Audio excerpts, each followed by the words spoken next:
Dr. Sarah Chen stood at the observation deck of Earth's newly commissioned orbital station, her hands pressed against the transparent steel window.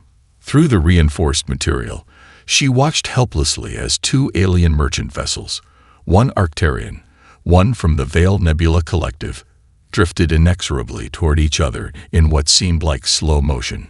"Impact in 30 seconds, announced the station's eye. "All personnel, brace for debris field expansion." Sarah's fingers traced invisible calculations on the window, her mind automatically converting between measurement systems.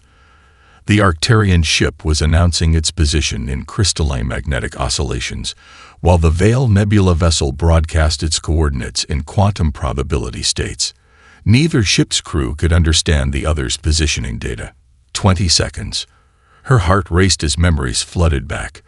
The space elevator accident 15 years ago that had nearly claimed her parents' lives.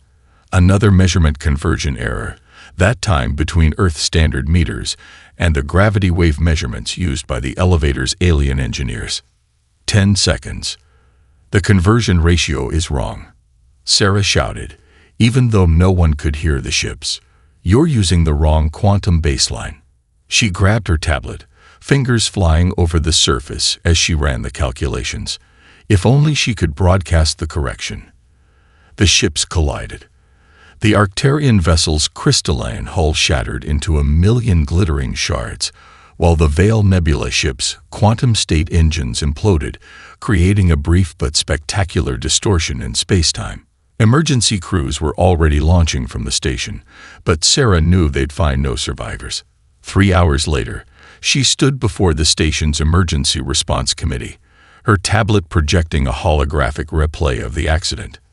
"This is the 4th collision this month, due to measurement incompatibility," she said, her voice steady despite her churning stomach.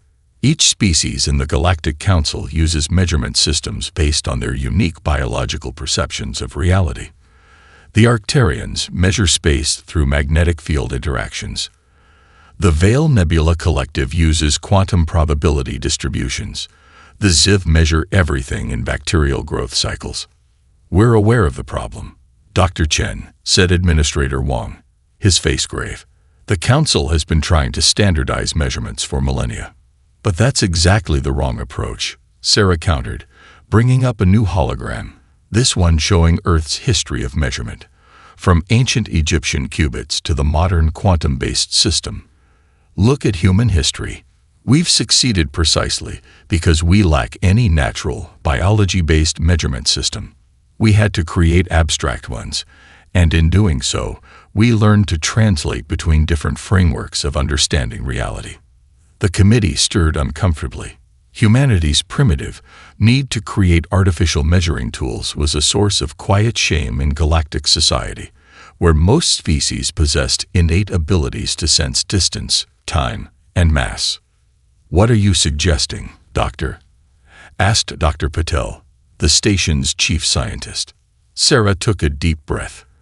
"I'm suggesting we stop trying to force everyone to use the same measurements and instead create a universal translation framework. We humans have spent thousands of years developing ways to convert between different measurement systems. We've learned to hold multiple frameworks in our minds simultaneously. That's not a weakness. It's exactly what the galaxy needs right now." She gestured to the accident replay.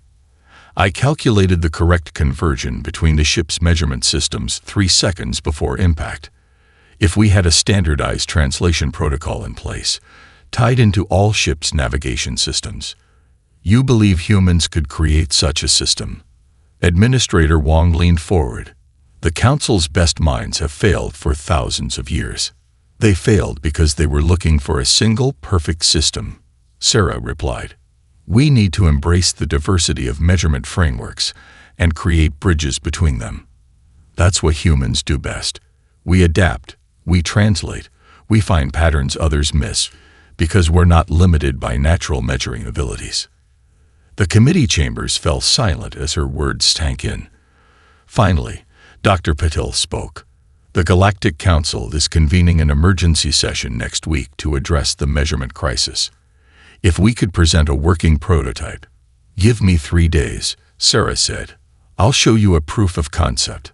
As she left the chamber, her tablet buzzed with a notification. The council had moved up its emergency session. They would convene in 2 days. Sarah smiled grimly as she headed toward her lab. 2 days to prove that humanity's greatest weakness was actually its greatest strength. 2 days to show the galaxy that sometimes the best way to measure the universe was to admit you couldn't measure it perfectly at all. She had work to do. The Jovian mining platform, Crystal Harmony, was anything but harmonious. Sarah stood in its control center, surrounded by towering Arcturians whose crystalline bodies refracted the harsh station lights into dancing rainbows. Their natural ability to sense magnetic fields made them excellent miners of Jupiter's metallic hydrogen, but right now that same ability was causing a potentially catastrophic problem. "Our measurements are perfect," insisted First Geometer Tix, its crystalline form vibrating with irritation. "The platform's position is stable within 0.03 magnetic flux units." Sarah resisted the urge to rub her temples. "Your measurements are perfect in your system, yes. But look at these readings." She projected a hologram showing the platform's drift pattern over the last 24 hours. "You're measuring relative to Jupiter's magnetic field, but the field itself is shifting due to increased solar activity." "Impossible." Tix chimed, the sound making nearby instruments resonate. "We have mined Jupiter for 3 centuries using our natural senses. We do not need human approximations." The other Arcturians hummed in agreement, their crystalline bodies aligned in geometric patterns that expressed their disdain. Sarah checked her tablet again. The platform had drifted another kilometer toward Europa while they argued. 3 centuries of stable magnetic fields, yes, Sarah acknowledged. But the solar storm last week changed the game. Your natural senses are calibrated to normal conditions. These aren't normal conditions. A junior Arcturian chimed nervously. First Geometer, the human's artificial measurements do show a concerning pattern. Silence. Tix's crystalline form flashed red. We will not stake our reputation on primitive tools. Sarah's tablet beeped urgently. The platform's drift was accelerating. At this rate, they had less than 6 hours before it would enter Europa's orbital path and potentially contaminate the moon's fragile biosphere with mining debris. She took a deep breath and tried a different approach. First Geometer, would you be willing to participate in an experiment? One that might bridge our different ways of seeing. Six's crystals shifted to a curious blue. Explain. Sarah pulled out a device from her bag, a prototype she'd been working on. This is a quantum magnetic translator. It can convert your magnetic sense data into our numerical measurements, and vice versa. If I'm wrong about the drift, you'll prove your point. If I'm right, you would stake your reputation on this device. Tix asked. My reputation and my life. Sarah replied. I'll stay on the platform until we verify the measurements one way or the other. The control room hummed with crystalline whispers. Finally, Tizix extended a crystalline appendage. Proceed. Sarah worked quickly, attaching sensor nodes to key points in the platform structure. Each node would translate between Arcturian magnetic sensing and human standardized measurements. As data began flowing, she created a hybrid display that showed both systems simultaneously. Watch, she said, manipulating the hologram. When we overlay the magnetic field lines you're sensing with our positional data, the display shifted, showing a complex pattern of intersecting lines and numbers. See how the field lines are warping. That's Jupiter's magnetic field being distorted by the solar activity. The Arcturians clustered around the display, their crystalline bodies resonating as they processed the information. Tix's color shifted to a deep purple of concern.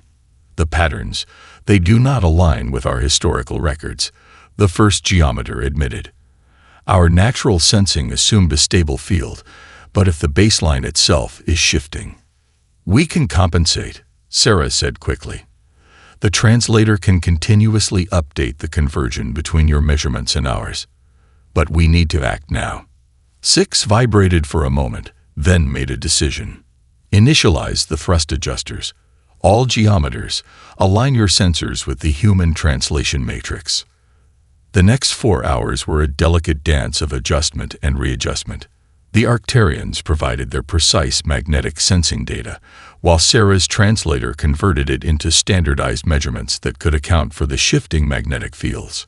Slowly, carefully, they nudged the massive platform back into a stable orbit. As the last corrections were made, Tix approached Sarah. Perhaps, the first geometer chimed thoughtfully, "There is value in seeing things through multiple frameworks." Sarah smiled.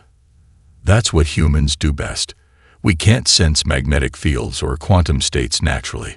So we learn to build bridges between different ways of perceiving reality. You will share this technology with the Council." "Better than that," Sarah replied. "I'll teach you how to build and improve it yourselves. Because the true solution isn't any single measuring system. It's learning to translate between all of them." As she prepared to return to Earth, Sarah received a priority message. The Veil Nebula Collective was requesting human assistance with their quantum positioning systems. Word of her success had spread. The real work was just beginning. The Universal Calibration Institute's main chamber was a chaos of conflicting realities. Sarah watched as a Veil Nebula entity, existing simultaneously across multiple dimensions, tried to explain its position to a cluster of microscopic Ziv, who measured spacetime in bacterial reproduction cycles. The resulting confusion had already caused 3 environmental system failures. The quantum probability field is clearly indicating a 73.2% overlap with dimensional state beta. The Veil Nebula entity pulsed, its form rippling through several planes of existence simultaneously. Negative error. The Ziv collective chittered through their translator. Bacterial generation count indicates spatial differential of 14.3 microcycles per quantum pulse. Recalibration required. Sarah's head throbbed. They'd been at this for 6 hours, and the different species weren't just failing to communicate. They were starting to make each other sick. The Arcturians' crystalline bodies were developing stress fractures from the Veil entity's dimensional shifts, while the Ziv's carefully calibrated bacterial systems were being disrupted by quantum interference. "Everyone, please," Sarah called out, activating the chamber's universal translator. "We need to take a step back." Back is a relative concept, the Veil entity noted, sliding partially into another dimension. In quantum state sigma, we are actually moving forward. Sarah pulled up her latest prototype on the main display, a hybrid translation matrix she'd been developing. Look at this from a different perspective. Each of your natural measurement systems evolved to perceive a specific aspect of reality. What if, instead of trying to force them to align, we map how they interact? She input the latest data from their failed attempts at standardization. The holographic display filled with intricate patterns, Arcturian magnetic fields intersecting with Veil Nebula quantum states, overlaid with the rapid time-space measurements of the Ziv collective. "Fascinating," hummed an Arcturian observer. "The patterns of interference themselves create a measurable framework." "Exactly," Sarah said, expanding the display. "We've been trying to eliminate the differences between your measurement systems. But what if those differences are actually the key? Every time your systems interact, they create unique interference patterns. Those patterns are consistent and measurable." The Veil entity pulsed with interest, several of its dimensional states converging, like the quantum interference patterns we use for probability calculations. "Similar, yes," Sarah agreed, "but on a larger scale. Watch this." She input a new set of parameters, and the hologram shifted to show how each species' measurements affected the others. These interference patterns are actually a form of communication. We just need to learn how to read them. The Ziv collective moved closer to the display, their bacterial sensors analyzing the data. Pattern recognition shows 89.7% correlation with growth cycle variations, possibility of standardization increasing. Sarah felt a surge of hope. The translator I'm proposing wouldn't try to convert everything to a single system. Instead, it would use these interference patterns to create a dynamic translation network. Each species could continue using their natural measurement abilities, while the network handles the conversions automatically. But who would maintain such a network? The Arcturian asked. The computational requirements would be enormous. That's where humans come in, Sarah explained. We're already used to working with multiple measurement systems. Our brains are naturally good at pattern recognition and abstract thinking. We can train a team of human operators to monitor and adjust the translation network as needed. The chamber fell silent as the implications sank in. Then the veil entity spoke, its voice resonating across multiple dimensions. This could work, but the calibration process would be dangerous. The quantum interference alone could cause severe biological disruption. I know, Sarah said quietly. That's why I'm volunteering to be the first test subject. My team has developed protective protocols, and I've already begun the neural training necessary to handle multi-dimensional data processing. The Ziv collective buzzed with concern. Probability of neural damage, 47.3%. Recommendation, reconsider. But Sarah stood firm. Sometimes you have to risk being wrong to find a new way of being right. The question is, will you help me try? The chamber erupted in a cascade of discussions in various languages and dimensional states. Finally, the veil entity moved fully into their current dimension, a rare sign of commitment. We will assist. The potential benefits outweigh the quantum uncertainty. One by one, the other species agreed. Sarah smiled. Despite her nervousness about what was to come, they had taken the first step toward true universal communication. Now she just had to survive the calibration process. The Institute's warning systems screamed as the solar storm approached Earth. Sarah stared at the readings, her enhanced neural interface struggling to process the conflicting data streams. Something was wrong, very wrong.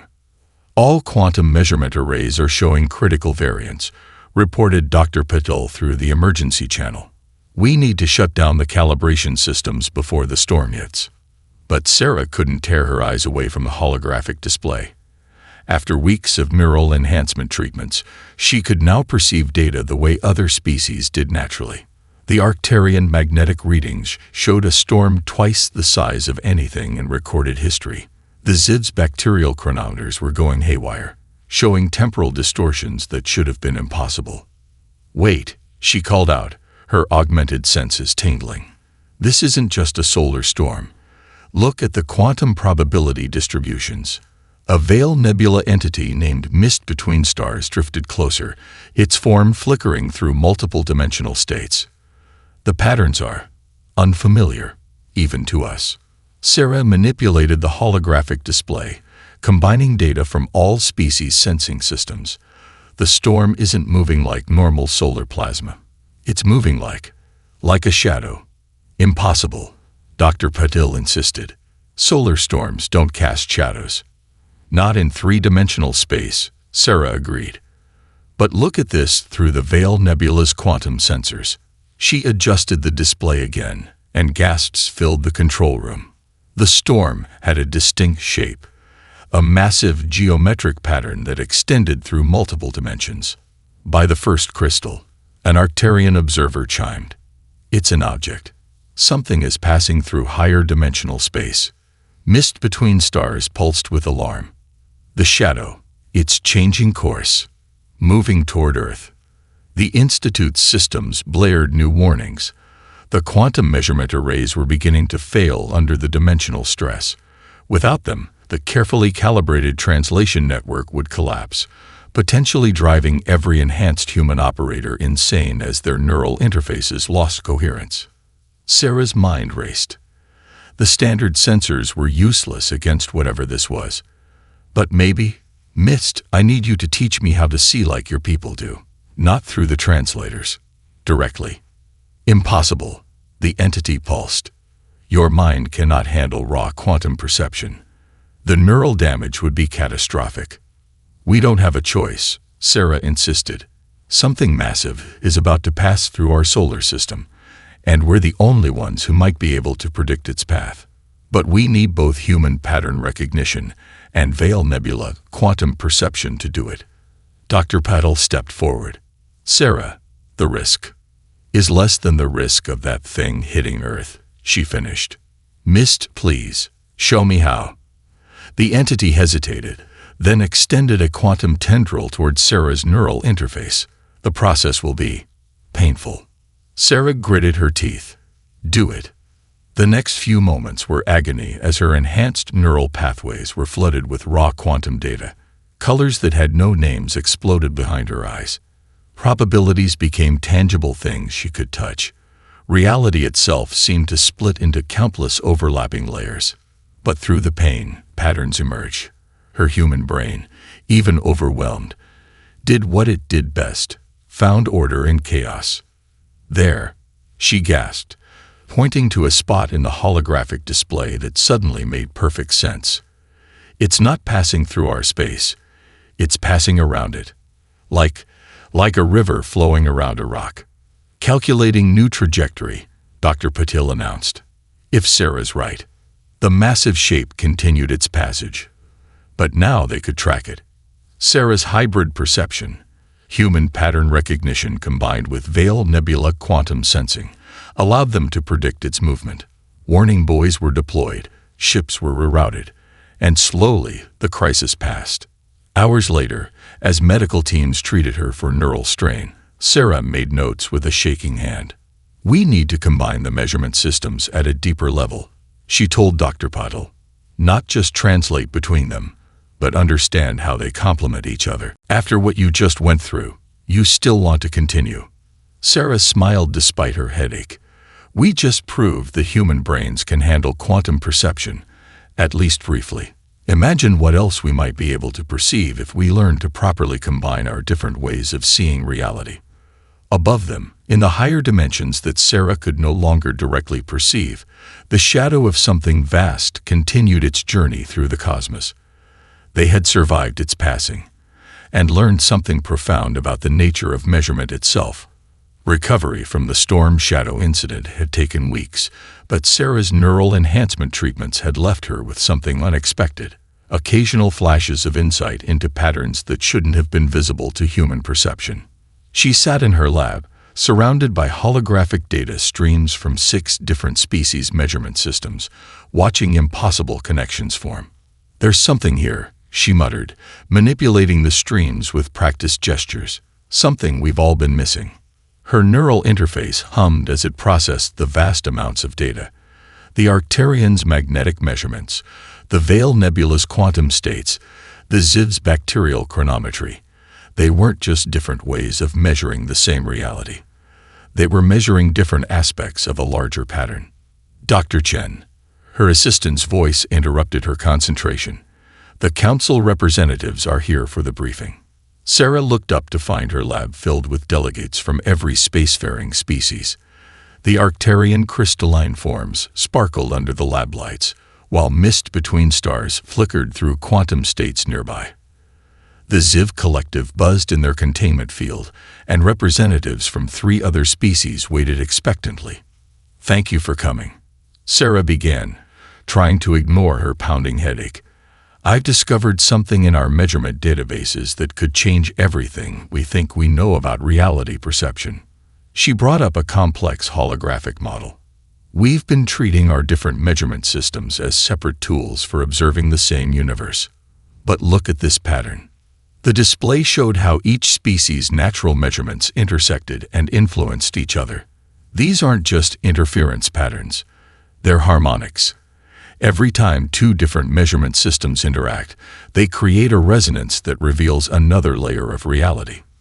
Fascinating, the Arcturian delegate chimed. But what are the practical implications? Sarah took a deep breath. I believe we can use these harmonics to create a new form of faster-than-light communication, possibly even transportation. But to test the theory, I need volunteers willing to undergo a synchronized consciousness experiment. The lab erupted in concerned murmurs. Explain, demanded the Ziv collective. Each of our species perceives a different fundamental aspect of reality, Sarah continued. If we can synchronize those perceptions, link our consciousness through carefully calibrated neural interfaces, we might be able to see the complete pattern. the full structure of space-time itself. The neural damage from such an attempt would be severe. Mist between stars pulsed. Even with your enhanced neural pathways, the risk of permanent cognitive disruption is high. I know, Sarah agreed. That's why I'm asking for volunteers. One representative from each species, working with me as the human anchor point. We'll use modified versions of my neural interface to create a temporary consciousness link. The room fell silent as the implications sank in. Finally, a new voice spoke up. A representative of the enigmatic quantum confluence, a species that rarely participated in galactic affairs. We have observed your work with interest. Dr. Chen, the confluence representative said, its voice a strange harmony of quantum possibilities. Your species' ability to adapt to different perceptual frameworks is unique. We will participate. One by one, other representatives stepped forward. The Arcturians nominated their youngest crystal form expert. Mist Between Stars volunteered personally. The Ziv Collective selected their most adaptable subcluster. 2 other species joined as well. Sarah nodded, hiding her relief. We'll begin preparations immediately. The procedure will take place in 3 days, once we've configured the neural interfaces for each species' unique biology. As the representatives filed out, Dr. Patel pulled her aside. Sarah, the neural strain could kill you. We've never attempted anything like this. She showed him her latest brain scan. Look at the pattern of neural activation. Ever since the Storm Shadow incident, my brain has been changing, adapting. I think humans might be capable of far more than we realized. We just need to learn how to see properly. And if you're wrong, Sarah smiled grimly. Then we'll have learned something valuable about the limits of human perception. But I don't think I am wrong.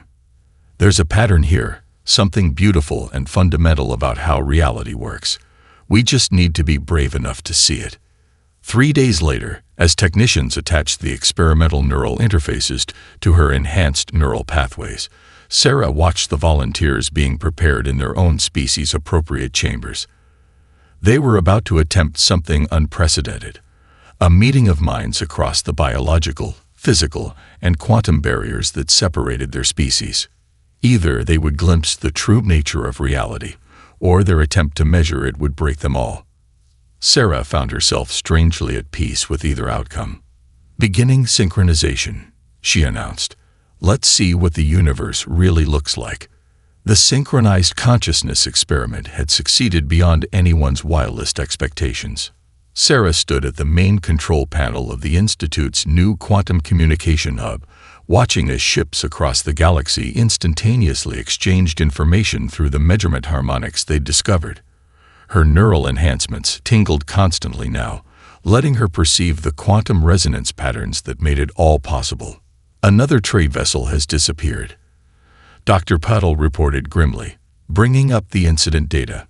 That's the 7th one this month, all along the new quantum-synchronized routes. Sarah frowned, studying the pattern of disappearances. The missing ships had all been using the new FTL communication network, translating their positions through the quantum harmonics they'd discovered during a consciousness synchronization experiment. Show me the sensor logs from the last disappearance, she requested, her enhanced perception already noting something odd about the data patterns. A holographic display filled with overlapping measurements from multiple species sensor systems. The Arcturian magnetic readings showed strange distortions just before the ship vanished. The Veil Nebula quantum sensors recorded probability cascades that shouldn't have been possible. There, Sarah pointed to a particular intersection of data streams. The ship didn't just disappear, it shifted, like it fell through a crack in reality. Mist Between Stars flickered into existence beside her, its quantum states more agitated than usual. We are detecting similar anomalies across all quantum synchronized routes. The fabric of space-time appears to be responding to our measurements. That's impossible, Dr. Patel protested. Measurements observe reality, they don't change it. But Sarah's enhanced senses were picking up patterns she'd never noticed before.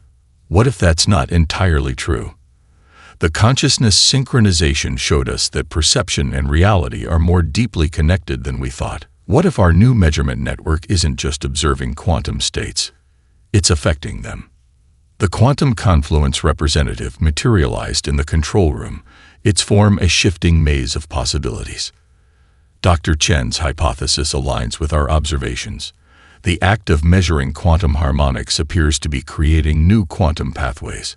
Some ships are inadvertently following these paths into elsewhere. The Council is demanding we shut down the network, Dr. Patel added. They're calling it too dangerous. Sarah shook her head, her neural interface processing data faster than ever. Shutting it down won't help. We've already changed something fundamental about how our region of spacetime works. We need to understand it before more ships are lost. She brought up a new holographic model, combining all available data about the disappearances. Look at these patterns. The ships aren't being destroyed. They're being redirected. Each disappearance corresponds to a specific harmonic resonance in our measurement network. Like a quantum tuning fork, mist between stars pulsed. Our measurements are creating standing waves in spacetime itself. Exactly, Sarah said, excitement building despite the gravity of the situation. And if we can understand the pattern, we might be able to control it. Maybe even use it to find the missing ships. The quantum confluence representative shifted closer. Such an attempt would be extremely dangerous. The quantum pathways are unstable, unpredictable. Then we need to make them predictable, Sarah insisted. We're not just measuring space anymore. We're discovering how to shape it. That's why the ships are disappearing. They're accidentally accessing quantum shortcuts we created without realizing it. She quickly outlined a plan, her enhanced mind seeing connections that would have been invisible months ago. They would need to recalibrate the entire measurement network, adding new layers of quantum harmonics designed to stabilize the spacetime distortions they'd inadvertently created. The Council won't approve this, Dr. Patel warned. They'll say we're making things worse. Then we don't tell them, Sarah replied. We have 12 hours before they vote on shutting down the network. That's enough time to prove this can work. The quantum confluence representative rippled with probability shifts. We will assist. The potential benefits outweigh the quantum uncertainty. As they began the delicate process of recalibrating the network, Sarah's enhanced senses detected something else. A subtle pattern in the quantum harmonics that suggested their discovery might not have been entirely accidental. The universe had been waiting for someone to learn how to properly measure it. Now they just had to prove they could handle the responsibility that came with that knowledge. The gravitational anomaly appeared without warning at the edge of known space, a massive distortion that defied every known law of physics. Sarah watched through her enhanced neural interface as ship after ship attempted to study it, only to vanish into the quantum foam of spacetime. All conventional measurement systems are failing, reported the Arcturian science vessel Crystal Seeker. Magnetic field readings are impossible to interpret. The Veil Nebula research team added their findings. Quantum probability matrices show recursive patterns that violate causality. Our natural senses cannot process the information. Sarah stood in the Institute's main observation chamber, her enhanced mind struggling to make sense of the flood of conflicting data. The anomaly wasn't just big. It was wrong, a mathematical impossibility that somehow existed anyway. There's something familiar about these patterns, she muttered, manipulating the holographic display. Her neural enhancements buzzed as she compared the anomaly's readings to theoretical models she previously dismissed as impossible. Dr. Chen, Dr. Patel's voice was urgent. The Council is demanding action.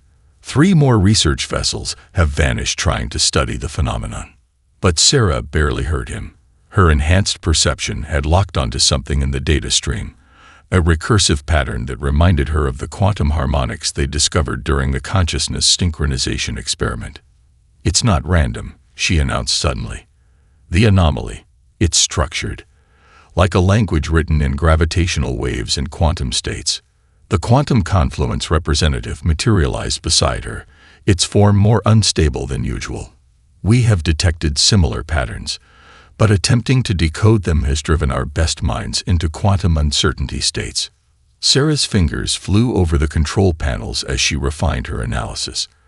That's because we're trying to measure it from the outside. We need to become part of the measurement system itself. The room fell silent. Finally, Dr. Patel spoke. You're suggesting we send someone through the quantum interface. Every test subject who's attempted that has gone insane. Not insane, Sarah corrected, her enhanced senses tingling with possibility. They've been overwhelmed by trying to process reality through too many perceptual frameworks at once. But what if that's exactly what we need? She brought up the results of her latest neural scans. Look at how my brain has adapted to the enhancement treatments.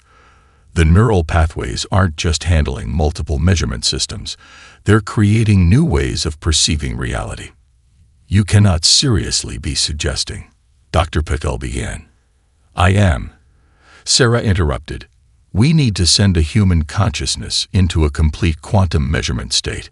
No interfaces, no filters, just pure, direct perception of reality at all levels simultaneously. Impossible, chimed an Arcturian observer. The mental strain would be catastrophic. Maybe not, Sarah argued. Humans are uniquely adapted to handling multiple perceptual frameworks. Our brains are naturally good at finding patterns in chaos. What if what we call insanity is actually a transitional state? The mind learning to process reality in a fundamentally new way. The quantum confluence representative shifted closer, its probability field intersecting with Sarah's neural enhancements. Your theory has merit, but the risk is less than the risk of letting that anomaly grow unchecked. Sarah finished. The gravitational distortions are increasing. If we don't understand it soon, it could tear this entire sector of space apart.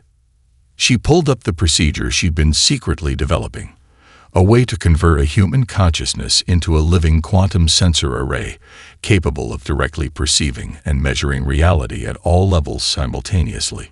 I've already made the necessary modifications to my neural pathways, she revealed. I can do this. I have to do this. Dr. Patel studied the procedure, his face grave. The human mind isn't meant to perceive reality this way, Sarah. Even if you survive, you might not come back human. Sarah smiled grimly. Maybe that's the point. Maybe we need to become something more than human to truly understand how the universe works. The next hours were a blur of preparation. Sarah's neural enhancements were pushed to their limits as new quantum-sensitive pathways were activated. The Institute's most powerful measurement systems were recalibrated to support her consciousness during the transition. As she lay in the quantum interface chamber, Sarah felt a strange sense of peace.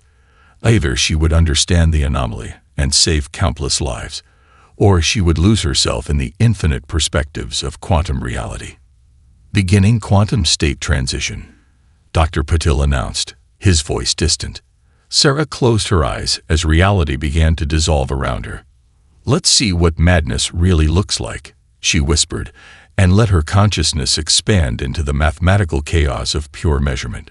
Sarah floated in an ocean of pure mathematics. Her consciousness expanded beyond the boundaries of conventional reality. The quantum state transition had worked better than anyone could have imagined. She could see everything, all at once, from every possible perspective. The gravitational anomaly that had threatened the galaxy now appeared to her as a beautiful, intricate pattern of interconnected measurements. It wasn't a natural phenomenon at all, but a message written in the language of reality itself. I understand, she whispered, her words rippling through quantum probability states. I finally understand. Through the haze of expanded consciousness, she could sense the Institute's measurement systems struggling to record her observations. Dr. Patel's voice seemed to come from 1,000,000 light-years away. Sarah, can you hear us?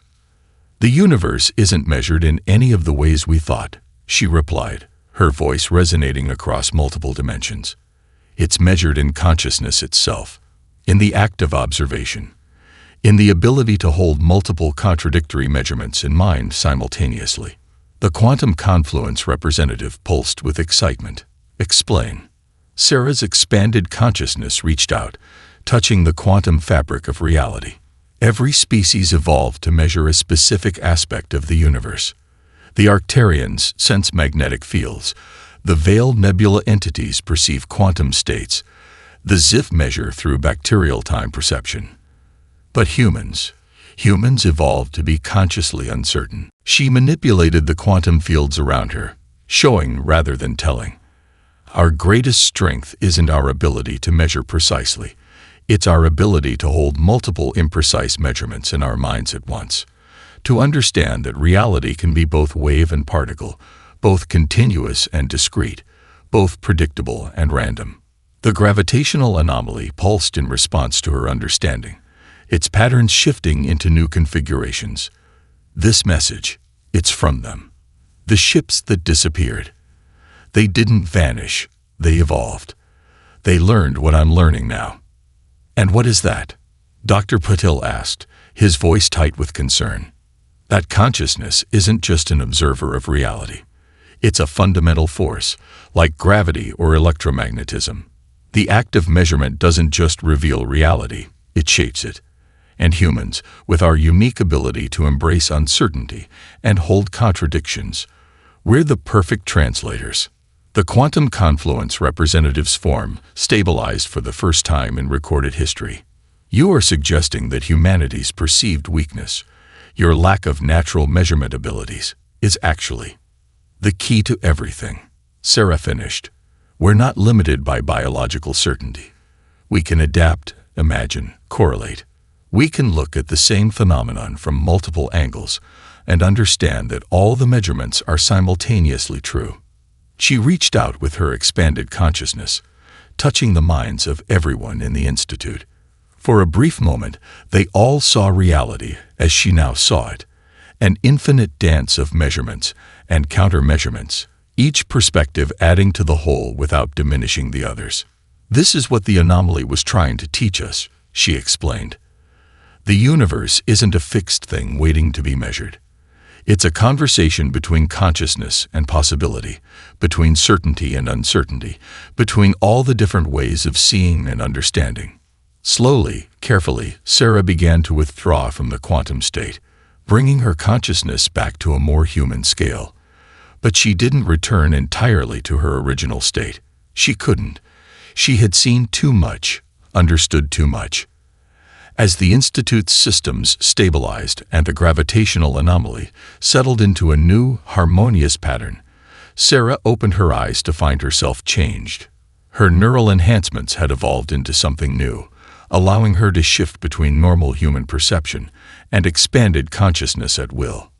We need to establish a new kind of school, she announced to the assembled representatives.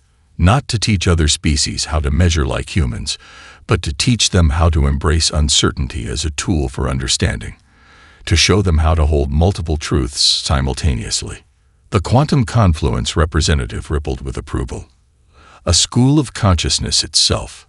Sarah nodded, her perception sliding seamlessly between quantum and normal states. The human uncertainty principle, the understanding that the most accurate measurement of reality comes not from precision, but from the ability to recognize and embrace imprecision, to see the truth in all perspectives simultaneously. As she spoke, across the galaxy, other ships were already beginning to discover what she had learned. The age of single, absolute measurements was ending. A new era of quantum consciousness was beginning. And humanity, with its wonderful, imperfect, uncertainty-embracing minds, would lead the way into this broader understanding of reality itself.